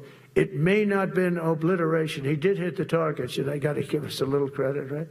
It was obliteration, it turned out. The Atomic Energy Commission said it was obliteration. Not only did they hit the target, they had these chutes. And think of this here. Way up in the sky, there was no moon. It was dead dark. You couldn't see a thing. You couldn't see them. But they had, I guess, a beam going right into these chutes. Every single one of those bombs went right down those chutes into a granite mountain. I think it's the last time they're going to build air chutes. They had these air chutes that were nice, beautiful. They were meant for us. But it was total obliteration. And now they give us credit for that. But these people were phenomenal. I tell you, for the Air Force people here, you can be very proud. That B-2, we just ordered a lot of new ones and updated ones, but I'd take the other ones. Let me tell you, they couldn't have worked any better. So they flew for 37 hours total, back and forth, no stops, no nothing. We had 52 tankers loading them up. And that's a job I wouldn't necessarily want too much, flying a tanker loaded up with hundreds of thousands of gallons of fuel. I don't know if I'd do that job, General. I asked the question, what happens if it gets hit? Sir, you don't want to know about that, right? I don't want to know about that. But those guys, they just hear us. They're incredible. I had them all to the Oval Office. We had the B-2 pilots and a lot of the people, even the people that took care of them, the maintenance people, just as important. We had them all to the White House, gave them a big party on the lawn, brought some of them into the Oval Office. But on top of all this, we'll deliver a hard-earned pay raise of 3.8% to every soldier, sailor, airman, Coast Guardsman, Space Guardman, and Marine, something you weren't getting from the past administration. They did not treat you with respect. They're Democrats. They never do.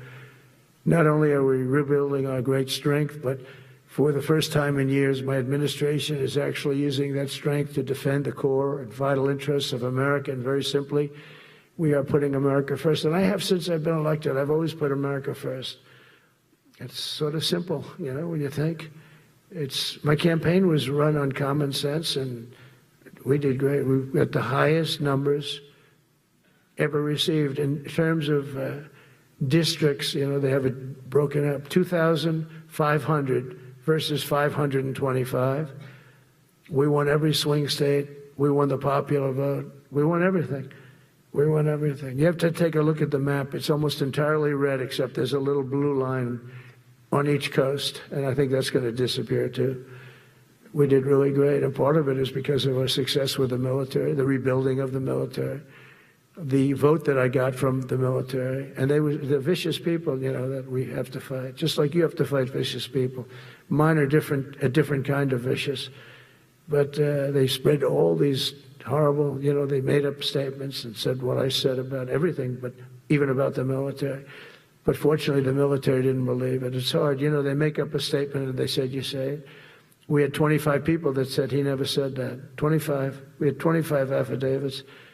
And they said, well, we're going with it anyway. You know, these sleazebags.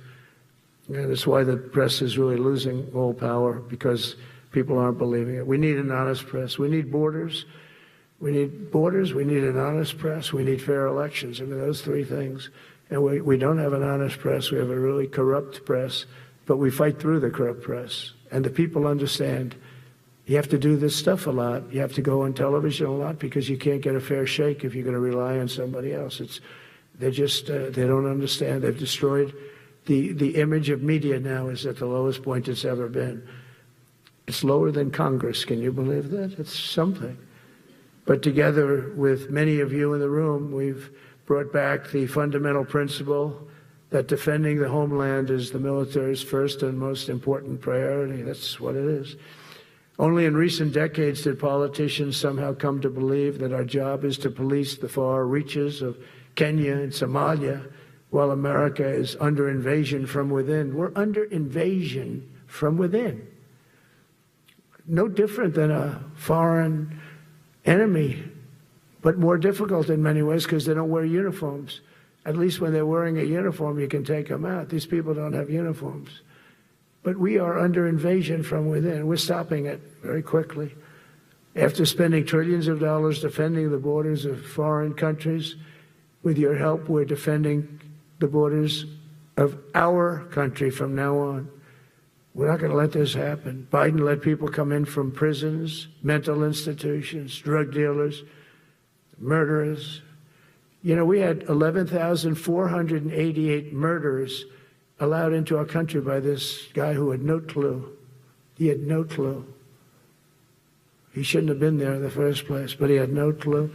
The people that ran the office, the White House, were people that surrounded him, radical left lunatics that are brilliant people, but dumb as hell when it came to policy and common sense.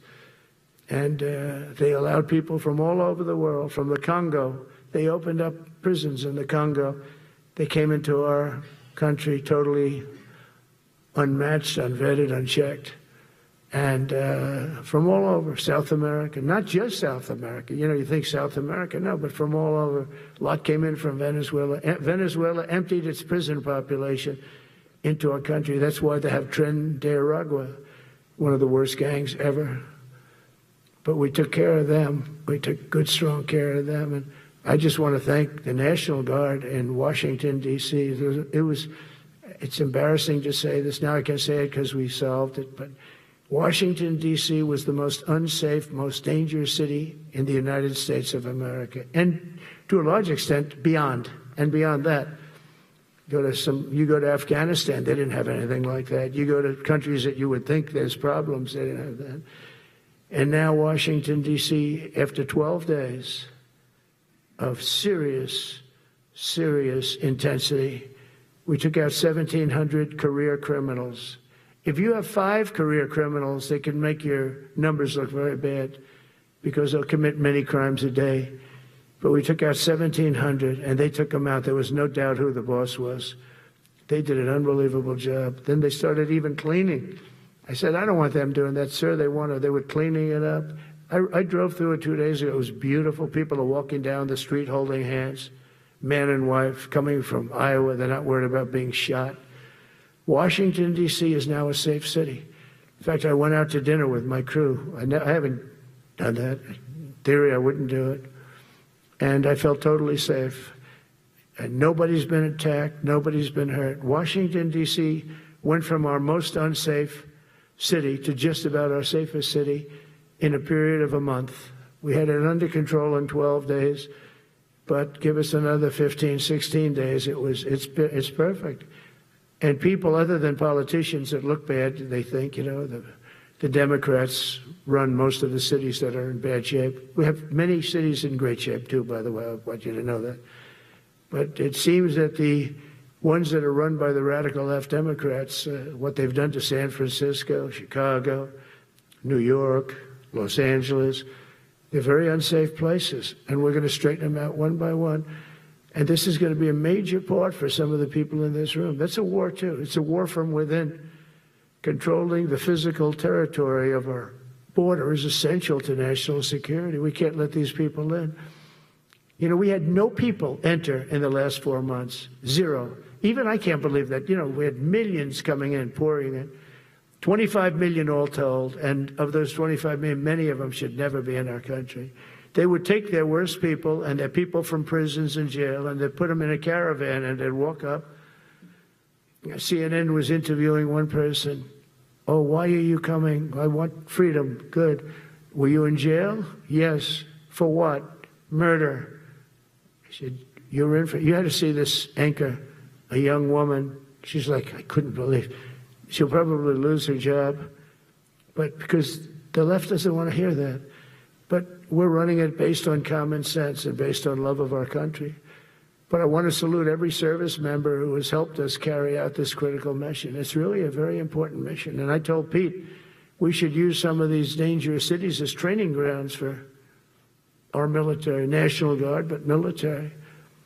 Because we're going into Chicago very soon. That's a big city with an incompetent governor, stupid governor, stupid.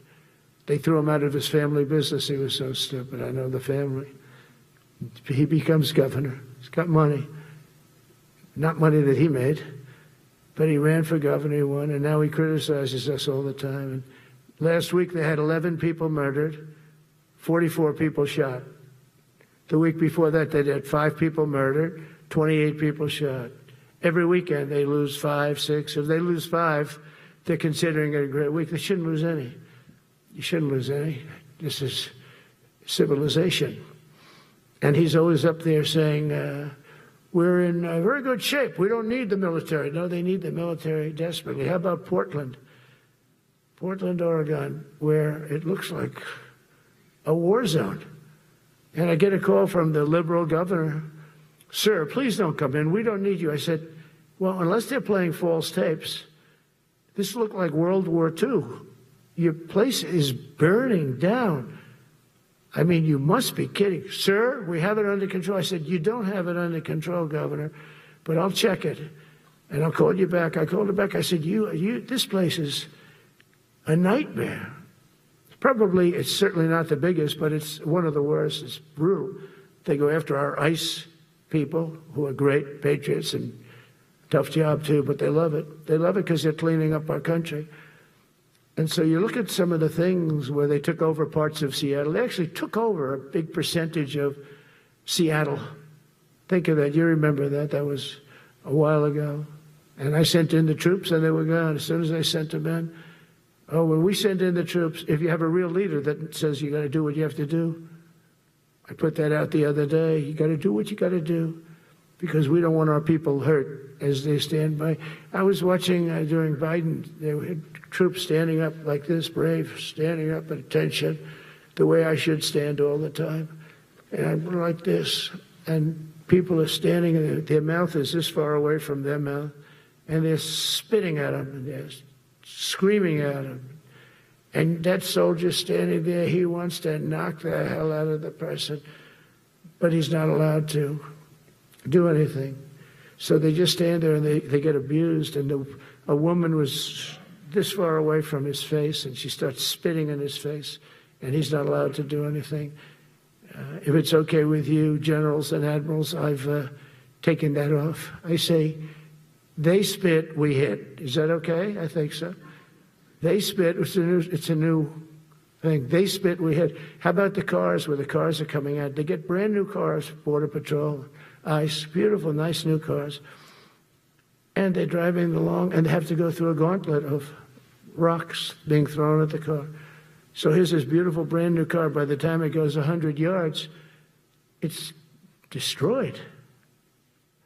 These guys have pretty good arms, some of them. And they're throwing bricks at full force into the window and into the car. It looks like it's a war zone. And I said, never let that happen again. From now on, if that ever happens, and I say it here, you get out of that car and you can do whatever the hell you want to do. Because those people are, you can die from that. Those bricks go through the windows. You can die. They'd like it to. They'd like it to go through the window. But this was a couple of months ago. They just kept driving, and bricks are hitting the car. And I said, why aren't they stopping? Because they were under orders from the past administration, never stop. But that's different with us. We stop. And since I gave that order, we haven't had that problem. It's very interesting. It's amazing. It's just like in Venezuela. You've seen the boats going. We can't find any more boats. They're carrying drugs, massive. Every boat kills about 25,000 people. That's what they have. They had fentanyl mostly and a lot of other drugs. And we take them out, and we've taken out 4. And it's on air. Everybody gets to see it. Not that we like to do that, but every boat kills 25,000 on average. 20. Some people say more. You see these boats, they're stacked up with bags of white powder. That's mostly fentanyl and other drugs too. And now we have a problem. General Caine says, sir, there are no boats out there. Not even fishing boats. They don't want to go fishing. I don't blame them. There'll be no fishing today. But it's amazing what strength will do, because all we want to do is stop drugs from flowing into our country. It's destroying. We lost 300,000 people died last year. Everybody knows friends, many friends probably, that you lost a child, or adults too, but you lost a son or daughter because of what's coming into our border. And we're making it very hard. Oh, and we haven't even started yet. Last month I signed an executive order to provide training for a quick reaction force that can help quell civil disturbances. And this is going to be a big thing for the people in this room, because it's the enemy from within, and we have to handle it before it gets out of control. It won't get out of control. Once you're involved at all, they all joke. They say, oh, this is not good. You saw it in Washington. We had gangs of Tren de Aragua with 10, 12, 15 kids, and these military guys walk up to them, and they treat them with disrespect, and they just got pounded. They just got pounded. The gang just pounded, then thrown into paddy wagons and taken back to their country. Some are so dangerous we don't want to even do that, because we don't want to. Some are stone cold murderers. We don't have the confidence, even though they're not coming back very easily. We don't have the confidence. We put them in jails. But these service members are following in a great and storied military tradition, from protecting frontier communities to chasing outlaws and bandits in the Wild West. And our history is filled with military heroes who took on all enemies, foreign and domestic. You know that phrase very well. That's what the oath says, foreign and domestic. Well, we also have domestic. George Washington, Abraham Lincoln, Grover Cleveland, George Bush, and others all used the armed forces to keep domestic order and peace. Many of our leaders used the military to keep peace. Now they like to say, oh, you're not allowed to use the military. And you know what the people say? The people in those cities where they're being raped and shot and beat up, you know what they say? We love the military. You ever see where they interview the people on the street? I've never seen somebody say they don't, unless they're radical and paid off, because a lot of these insurrectionists are paid by, whether it's Soros or other people, but they're paid by the radical left. So today I want to thank every service member from general to private who has bravely helped us secure the nation's capital and make America safe for the American people. It's amazing. The whole world is watching. Everybody in the White House, they come up to me, young women, sir, thank you. I know immediately what they thank you. They don't have to say it. They walk to work now to the White House. We haven't had a crime in Washington in so long because we got the careers. We call them the careers. We got these lunatics out, and they'll never be any good. You know, I hate to tell this to the liberal media. You could spend time with them. You could do whatever you want. You could send them to the finer schools, which they couldn't get into anyway. Mentally, they couldn't get in. But no matter what you do, they'll never be good. They're bad. They're career criminals. I don't know. Maybe they were born that way. Some people don't like me to say that, but maybe they were. Certainly, some were. Together with the leaders here today, we're also restoring a needed focus on defeating threats in the Western Hemisphere. Throughout this region, cartel terrorists have been allowed to wage a relentless campaign of death and destruction on our country, all because we had weak leadership on top. And we did a great job with it first term, but this is something else what we're doing now. We're taking it to the next level, probably next level times 3. But we had COVID come up, and we had to take care of that. We did a great job with COVID. We had the therapeutics. It was just Regeneron, so many things we did for COVID, but we had to focus on that, and every other country in the world was being decimated by COVID. So we had to change gear a little bit to take care of that. But under our leadership, the military is now the knife's edge in combating this sinister enemy. We have to put the traffickers and cartels on notice, and we've done that. And we put them, a lot of them, we've called them a terrorist organization, which is actually a big thing to do. Nobody's done it, but I've done it with a lot of them. It gives you a tremendous advantage. If you try to poison our people, we will blow you out of existence, because that's the only language they really understand. That's why you don't see any more boats on the ocean. You don't see any boats. Around Venezuela, there's nothing. As president, I will never hesitate to defend our people from threats of violence, from the horrible plague that's taking place from within. The Iran nuclear power, the Iran, all of the great power that we thought existed, we blew it out to kingdom. We took advantage of it, and we just really took advantage of it, and it was a beautiful thing to see, and that's what military power can achieve. That's why I chose raising Caine. He's fantastic, by the way.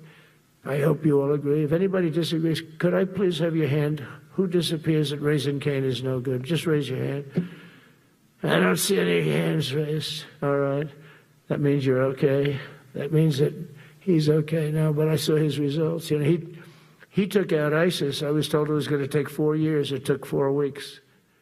I went to see him, and he took him out in 4 weeks, knocked him out, knocked him to hell. And I was told by military people it was going to take 4 to 5 years to do it. And I don't even know if we'll have it then, sir. These were the Washington generals. I call them the television generals. But raising Caine did it in 4 weeks, took out 100% of the ISIS caliphate. As a result of these actions and many others since my inauguration, we're witnessing the triumphant return of peace through strength. We have great peace through strength. America is respected again as a country. We were not respected with Biden. They looked at him falling downstairs every day. Every day the guy's falling downstairs. He said, it's not our president. We can't have it. I'm very careful, you know, when I walk downstairs like I'm on stairs, like these stairs, I walk very slowly. Nobody has to set a record. Just try not to fall, because it doesn't work out well. A few of our presidents have fallen, and it became a part of their legacy. We don't want that. You walk nice and easy. You don't have to set any record. Be cool. Be cool when you walk down, but don't bop down the stairs. So one thing with Obama, I had zero respect for him as a president, but he would bop down those stairs. I've never said, da-da-da-da-da-da, bop, bop, bop. He'd go down the stairs, wouldn't hold on. I said, it's great. I don't want to do it. I guess I could do it. But eventually, bad things are going to happen, and it only takes once. But he did a lousy job as president. A year ago, we were a dead country. We were dead. This country was going to hell. We were dead in every way, from immigration to military. We didn't have the weapons. We were given everything to Ukraine. We had nothing. And by the way, I have to tell you, now, as you know, I went over and I met with NATO, and NATO raised from 2 to 5, which everyone said 5% of GDP. Millions and now trillions of dollars are pouring in. They didn't pay the 2% because they know we were there to pay it. And now they paid the 5%. That's trillions of dollars. And we're not spending any money on that war, not 10 cents. We sell our equipment to NATO. NATO pays us for the equipment, and they give it to Ukraine or whoever they give it to. They can keep it, but we're not involved. We have no money going out. Biden gave $350 billion. Not sustainable, $350 billion. And we have a war that should have never started.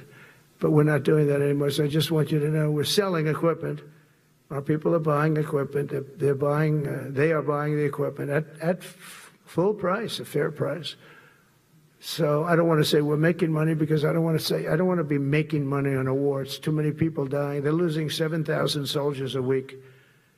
A lot of them are Russian soldiers, but between the two countries, mostly soldiers, by the way. Sometimes, you know, in Kiev, they'll lob a missile in, or some drones in, kill some people. But mostly it's soldiers. Russia and Ukraine are losing 7,000 souls. And, you know, they're not American. They're not us. They're not you. We have a special obligation. But they're soldiers. They're young people. They leave their parents. They wave goodbye. And then 2 days later, they're blown up so unnecessarily. And so that's the primary reason I want to get it done. We got to get it done. It's crazy what's going on. That's the worst war that there's been since World War II. The number of soldiers that are being killed there is just crazy. From 5,000 to 7,000 soldiers die a week. Think of that. So I think we'll get that done. But that's turned out to be the toughest one. I'm so disappointed in President Putin. I thought he would get this thing over with. He should have had that war done in a week. And I said to him, you know, you don't look good.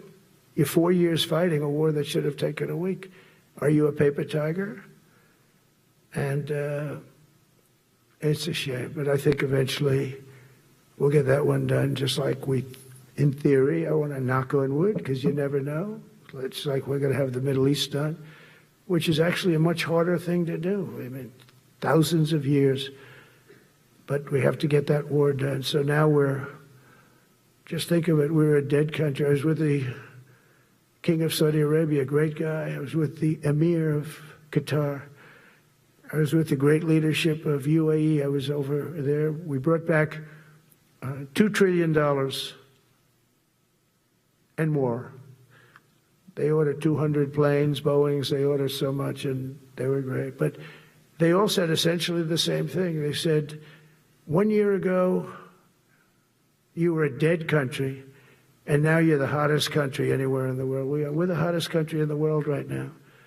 The absolute hottest country in the world. There's nobody even close. Putin said that to me. We met in Alaska, had a good meeting. Then he went back and started sending drones into Kiev. I thought we had a good meeting. But it's one of those things. But we were a dead country a year ago.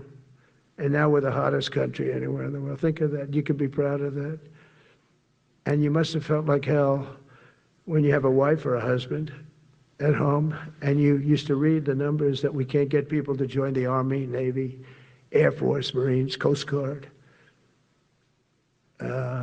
You must have felt like, I have a job that nobody wants. That doesn't feel good. Well, now you have a job that is brimming over with people wanting it. They want it. And you're able to get a much higher quality because now you have your choice. You want so many.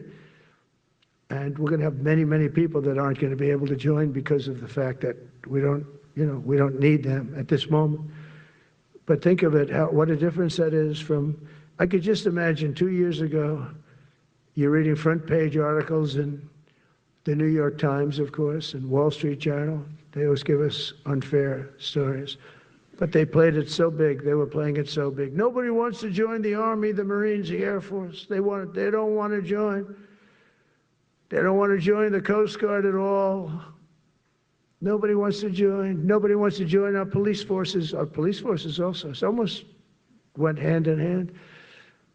And I used to say, boy, I'm speaking in front of the military today, and it's embarrassing because I'm speaking in front of people who have a job that other people don't want, but now you have a job that everybody wants. So I think that has to make you feel good. It's one of the reasons I love being here today, because I wanted to say that. I have to say that everybody wants to be in the Army, the Navy, the Air Force, the Marines. If you think the Coast Guard and Space Force, our beautiful Space Force, it's a whole different world. And now they're signing up, by the way, seriously big numbers for the police. Dangerous job, isn't it? Huh? Fire department. But that's the paving the way for progress once thought almost impossible. I mean, a year ago, you wouldn't have thought that was possible. A year ago, they were talking about making the military smaller because they can't get the people to join. We're thinking about making it larger because we have so many people. And it's nice to be able to cut people because of merit that aren't really qualified for any reason, a physical reason, a mental reason. You don't have to take them anymore because you have the pick of the litter, and they all want to be with you. They all want your job. They want to be with you. They want to work with you. They'll even take your job, Got to be a little bit sharp. You got to watch it. But everybody wants to be doing what you're doing now. What a difference. When I speak to you, and I can say that as opposed to a couple of years ago when I was talking to rooms where they were desperate to get people and they couldn't get them. What a difference a presidential election can make. That's all it is. It's just a presidential election. Yesterday at the White House, we put forward a plan for peace in Gaza. We announced it, and we're going to create something that was my idea, but unfortunately I got drafted. It's going to be called the Board of Peace, and it's going to reign over that territory, and we're going to get that done. And they asked if I'd be the chairman of the Board of Peace. I wasn't counting on that. I had the idea for the Board of Peace, but I said yes, and I guess because of that, every leader, everybody wants to be on the Board of Peace, and we're going to watch over that very volatile part of the world and keep it non-volatile, so you don't have to get involved. We want to save you for other things or save you for nothing from that standpoint. We don't want you fighting wars, but if you have to, you're the most lethal fighting force in the world. And I would say that even 2-3 years ago, but now I say it with great enthusiasm. It's so true. And we're striving tirelessly to end the terrible war in Ukraine. And as you know, we're also working hard to get the allies to share more of the burden of our defense. Much of that has really already taken place. But all NATO members have committed to the increase that I talked about. Think of that. That was unthinkable. It used to be 1%, then we got it up to 2% in my last term. And they did not like it. And now I got it to 5%, and I get along great with all of them. In fact, they call me the president of NATO. I said, I don't think so. But they're great. They're great people, and they're spending a lot of money, and a lot of money that they should have been spending in the past. But I think Putin was a wake-up call for them, really. We're now selling large quantities of American-made weapons to NATO, and we're getting really fair pricing. We're making a lot of money. It's my hope that from Europe to Asia to the Middle East, our allies will make similar commitments to increase their military capabilities. And this will greatly strengthen our alliances, and also it'll make war far less likely. You know, if you're a strong presence like we are such a strong presence now. And I go around bragging about that. I said, we have the strongest military anywhere in the world. I say it. You never heard Biden say that. You never heard him say anything. But you never heard him say, did you ever hear him say, we have the strongest military? He doesn't say that. I say it. We have the strongest military anywhere in the world. We have great leadership. And I'll tell you, Pete and General Caine, all of the people that I've met that have been lifted up in rank. And we got many of them out of here, too. I'll be honest with you. Didn't like doing it, but we got many of you out of here because we weren't satisfied. We know everything about everybody. It'll also help the United States rapidly rebuild our defense industrial base. Each of you can play an important part in getting allies to do their part. So to that end, Secretary Hegseth will soon be announcing major reforms to streamline military acquisitions and expedite foreign military sales. We have tremendous numbers of countries that want to buy our equipment, and, you know, in many cases it takes too long. They're backlogged. We're backlogged on all the equipment, which is something that's new to us a little bit. And I told those companies, you better get your ass going, because we're selling you a lot of equipment. We're getting countries to buy your equipment. You got to produce the equipment. Some of the countries, I'm not going to mention, but some of the countries are buying a lot. And that's a good thing. They're on our side 95%. I'll never say 100% because it can always turn, right? You know about that. But they're on our side. The problem is we have to get the companies that make this equipment, and we make the best equipment in the world, but they got to make it faster. We have orders for the F-35. We have orders for everything. The new F-47. We have orders for everything. They got to make it faster, a lot faster. Ammunition they have to make faster. In the coming months, we'll be making even more historic announcements to fully embrace the identity of the Department of War. I love the name. I think it's so great. I think it stops wars. The Department of War is going to stop wars. If we are as ruthless and relentless as our enemies, the United States Armed Forces will be totally unmatched in the future. We have a group of enemies that are very ruthless and very smart, but they can't match us. They can't match us. They don't even come close to matching us. Again, you know, it's very important for me to say we are the greatest military in the world, but we make the best equipment in the world. I watched our anti-missile missiles. I watched our Patriots just knock things out like a needle, hitting another needle on the stage. There's a needle up there, and you send another needle up, and it hits it every time. During the war, we went 14 for 14. We had 14, this is with Iran, we had 14 missiles coming at us. All 14 were knocked out of the sky, every one of them. We make the best equipment. From Sparta to Rome, to the British Empire, to the United States of America, history has shown that military supremacy has never been simply a matter of money or manpower. At the end of the day, it is the culture, spirit of our military that truly sets us apart from any other nation. Our ultimate strength will always come from the fierce people, those brilliant people with such pride and the unbending will and the traditions of excellence that have made us the most unstoppable force ever to walk the face of the earth. And that's what we are. Remember, we never want to use it, but we have the most powerful nuclear capability, and I call it nuclear deterrent of any other country. Nobody close. The men and women in this room inherit the legacy built and won by Washington and Jackson, Grant and Pershing, Eisenhower and Patton, Nimitz and LeMay.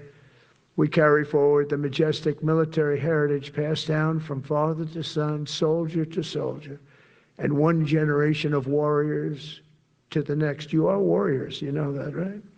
You're great warriors, or you wouldn't be in this room. You're the best of the best.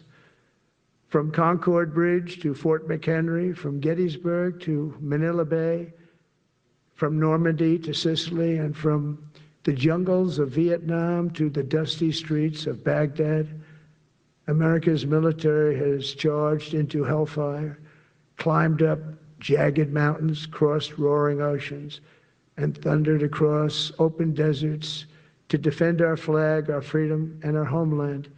Nobody does it like you. Now we are discovering American muscle, reasserting American might, and beginning the next story chapter in American military legends and lore. That's L-O-R-E. It is lore. When it comes to defending our way of life, nothing will slow us. No enemy will stop us. They cannot stop us. And no adversary will stand in our way. They won't stand in our way. We don't want them to stand in our way. We don't want to even put them in that position, but they're not going to stand in our way ever again. You'll never see 4 years like we had with Biden and that group of incompetent people that ran this country that should have never been there. Because we had the United States military, the best, the boldest, the bravest that the world has ever seen, that the world has ever known. With leaders like we have right here in this beautiful room today, we will vanquish every danger and crush every threat to our freedom in every generation to come, because we will fight, fight, fight, and we will win, win, win. I want to just thank you once again, and God bless the United States military, and God bless America. God bless you all. Thank you very much. Thank you.